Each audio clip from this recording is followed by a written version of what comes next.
Hi hello welcome to Sali Rebecca ബ്ലോഗിലേക്ക് വീണ്ടും എല്ലാവർക്കും സ്വാഗതം. നമുക്കിന്നൊരു രസം വെച്ചാലോ. രസം വെക്കാനായിട്ട് ഞാൻ ചട്ടി കഴുകി അടുപ്പിലോട്ട് വെച്ചു. നമുക്കത് സ്റ്റൗ ഓണാക്കാം. സ്റ്റൗ ഓണാക്കി സ്റ്റൗ ചൂടാവട്ടെ. ചൂടാകുമ്പോൾ ഇത് നല്ല രസമാണ്. അതിൻ്റെ രസത്തിന് ആവശ്യമായത് പച്ചമുളക്, ഒരു 4 പച്ചമുളക്, ഒരു 4-5 അല്ലി വെളുത്തുള്ളി ഇട്ടിട്ടുണ്ട് കേട്ടോ. ഞങ്ങളുടെ അടുത്ത് വലിയ വെളുത്തുള്ളി ആയതുകൊണ്ടാണ്. പിന്നെ ഒരു കുഞ്ഞ് 2 പീസ് ഇഞ്ചിയും കൂടെ നല്ലപോലെ കൃഷി ചെയ്തതാണ് കേട്ടോ. നിങ്ങൾക്ക് ഇടിക്കല്ലി വേണമെങ്കിൽ ഇടിക്കാം. ഞാൻ മിക്സിയിലോട്ട് ആക്കി എളുപ്പത്തിന് വേണ്ടി ചെയ്തതാണ്. അത് അവരവരുടെ താല്പര്യം അനുസരിച്ച് ഇഷ്ടം അനുസരിച്ച് ചെയ്തോളൂ. ഞാൻ വെണ്ണ ഒഴിച്ച് കൊടുക്കുവാണ്. പുളി ഞാൻ ഓൾറെഡി വെള്ളത്തിൽ നേരത്തെ ഇട്ട് വെച്ചിട്ടുണ്ട് കേട്ടോ. അത് കാണിച്ചു തരാം. ഒരു നെല്ലിക്ക വലിപ്പത്തിനുള്ള പുളിയാണ്, അത്ര മതി. ഒരു 4 പേർക്ക് സർവ് ചെയ്യാൻ വേണ്ടി മതി. ഞങ്ങൾ 4 പേരേ ഉള്ളൂ, അപ്പോൾ ഞങ്ങൾക്ക് 4 പേർക്ക് മതി. അപ്പോൾ കടുക് നമ്മൾ ഇത് ഇട്ട് കൊടുത്തു. ഞാൻ ഫ്ലെയിം വെച്ചിട്ട് കൂട്ടി വെച്ചിട്ടുണ്ട്. പുളി ഞാൻ വെള്ളത്തിൽ ഇട്ട് വെച്ച് നേരത്തെ ഇട്ട് വെച്ചതാണ് കേട്ടോ. അതൊക്കെ ഒന്നും കാണിക്കാനേ നമുക്ക് പറ്റത്തില്ല. എന്നാന്ന് പറഞ്ഞാൽ ഈ വീഡിയോ ലെങ്ത്ത് കൂടുമ്പോൾ ആരും അങ്ങനെ കാണുന്നില്ല, എല്ലാം സ്കിപ്പ് ചെയ്യുന്നു. അതുകൊണ്ട് ലെങ്ത്ത് മാക്സിമം കുറയ്ക്കുവാണ്. ഓക്കെ. അപ്പം ഞാൻ വേണ്ട പുളി വേണ്ട വെള്ളത്തിലിട്ട് വെച്ചേക്കുവാണ്. കടുക് പൊട്ടുന്നു. അതിനോട് നമുക്ക് ഇഞ്ചിയും വെളുത്തുള്ളി ഇട്ട് കൊടുക്കാം. കുറച്ച് ഇഞ്ചിയും വെളുത്തുള്ളി ഇട്ട് കൊടുക്കാം കേട്ടോ. അത് ഒന്നാവട്ടെ. അങ്ങനെ അത് മൂത്ത് കേട്ടോ. എനിക്കിന്ന് കാണിക്കാൻ പറ്റില്ല, അതാണ് ക്യാമറ ഒക്കെ ദൂരോട്ടിരിക്കുക. എന്താണ്ട് നല്ലപോലെ മൂത്തിട്ടുണ്ട് കേട്ടോ. നമ്മൾ അതിനകത്തോട്ട് ചുറ്റോട്ട് സ്റ്റാൻഡ് ഇങ്ങോട്ട് നീക്കുവാണേ. അപ്പോൾ കാണാമെന്ന് തോന്നുന്നില്ല, കാണാൻ ഈ നമ്മൾ തീ കുറച്ചിട്ട് ഇപ്പോൾ ഇതിനകത്തോട്ട് നമ്മൾ കുറച്ച് മഞ്ഞൾപ്പൊടി ഇടുവാണ്. മഞ്ഞൾപ്പൊടി ആവശ്യത്തിന് മഞ്ഞൾപ്പൊടി ഇട്ടോ, ആവശ്യത്തിന് മതി. അതായത് 4 പേർക്കുള്ളതാണ് വെച്ചത്. നല്ല മൂത്തിട്ടുണ്ട് കേട്ടോ. അപ്പോൾ ഞാൻ 4 പേർക്കുള്ളതിന് കുറച്ച് മഞ്ഞൾപ്പൊടി ഇട്ട് ഒരു 1/4 ടീസ്പൂൺ മുളക് പൊടി ഇട്ടാൽ മതി കേട്ടോ. ഇത് കാശ്മീരി നല്ല കളറേ ഉള്ളൂ, എരിവില്ല. അതുകൊണ്ട് അത് പേടിക്കണ്ട. അത് കളർത്തി വേണമെങ്കിൽ ഒന്ന് ഓഫ് ചെയ്തോ. അത് മുളക് പൊടി കരിഞ്ഞു വരും. നമുക്കെല്ലാം ഇട്ടിട്ട് നമുക്ക് ഒന്നും കൂടെ ഓണാക്കാം. പിന്നെ ഞാൻ ഇങ്ങനെ കുരുമുളക് ഇങ്ങനെ തട്ടുക കേട്ടോ. നിങ്ങൾക്ക് ആവശ്യത്തിനുള്ള കുരുമുളക് ഇടുക. ഞാനിങ്ങനെ തട്ടുന്നെന്ന് വിചാരിച്ച് വേറൊന്നും വിചാരിക്കില്ല. എനിക്ക് ഇതിനൊക്കെ ഒരു വശം നമുക്കുണ്ടല്ലോ, നമ്മളെപ്പോഴും കൈകാര്യം ചെയ്യുന്നവരായതുകൊണ്ടേ നമുക്കുണ്ട്. കായപ്പൊടി ആവശ്യത്തിന് ഇടുക. കായപ്പൊടി ഇട്ട് കൊടുത്ത് നന്നായി ഇളക്കുക. ഞാൻ കുറച്ച് തീ ഓഫ് ചെയ്തു കേട്ടോ.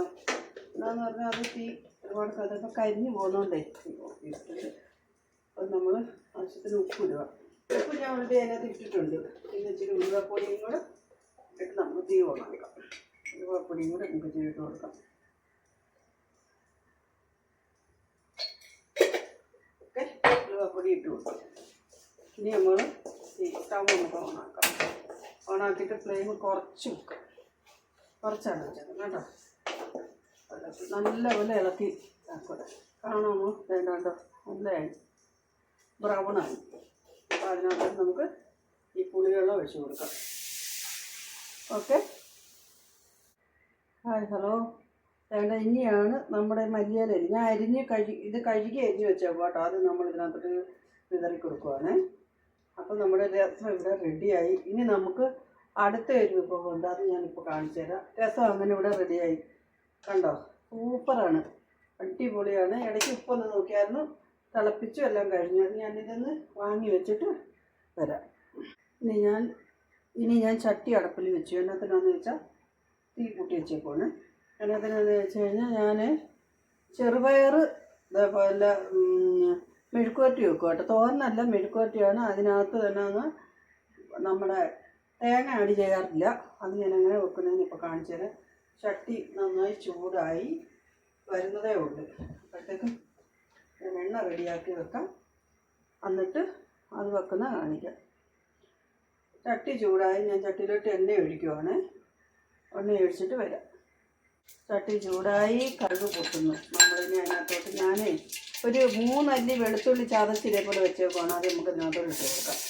നിങ്ങളിങ്ങനെയാണ് വെക്കുന്നത്. വെളുത്തുള്ളിയാണ് ചതച്ച് കൊണ്ടിട്ട് കൊടുത്ത് ഇടികറി ചതച്ച് ഇതാണ് കേട്ടോ.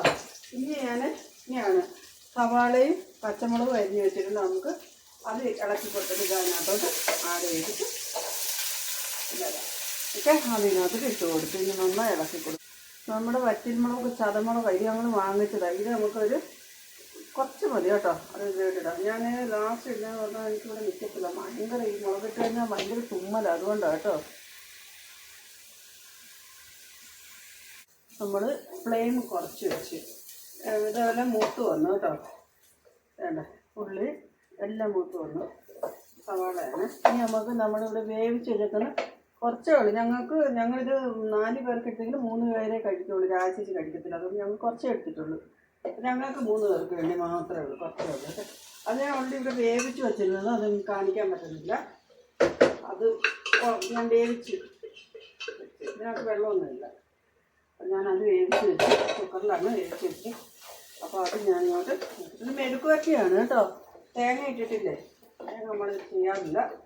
അതുകൊണ്ട് ഇത് മെഴുക്കുവരട്ടി കണ്ടോ. അങ്ങനെ നമ്മുടെ മെഴുക്കുവരട്ടി ഇവിടെ റെഡി. ചോറിൻ്റെ കൂടെ കഴിക്കാം. നമ്മുടെ രസവും റെഡി. ഓക്കെ, നമുക്കിനി കഴിക്കാം. നമുക്ക് ഫുഡ് കഴിച്ചാലോ? ഫുഡ് കഴിക്കാമേ.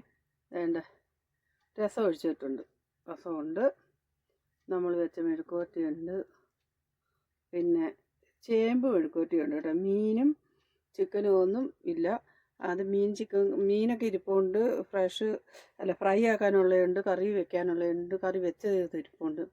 ഞാൻ അങ്ങനെ മീനൊന്നും കഴിക്കാറില്ല കേട്ടോ. ഞാൻ ഈ വീഡിയോയ്ക്ക് വേണ്ടി മാത്രമാണ് ഈ മീനൊക്കെ എടുത്തോണ്ടൊന്ന് കാണിക്കുന്നത്.